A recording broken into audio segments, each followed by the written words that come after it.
Hello everyone, this is Just a Dad. Today I'm going to do a review on these drop stop seat gap fillers. So these are very nice. I'm going to go install them on my truck, but they're nice and squishy. We're going to put our seat belt through there, and then it's going to stop stuff from falling down between our seat and the center console. First, let's measure them. So they are right at 17.5 inches. So the seat belt opening is about 5 inches from the back. The seat belt opening is about 3¼ inches. Thickness wise, they're about 2 inches almost. They're very squishy, but they go back to their size. Okay, so here I've got my truck, and stuff does like to fall down in here between the console and the seat belt. So the first thing we gotta do is feed the seat belt through here, through that opening, tuck it down.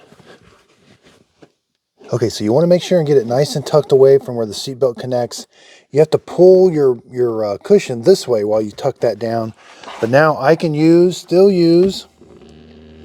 I can move my seat back and forth. It doesn't restrict that at all. I hope this video helps. Thanks everybody for watching.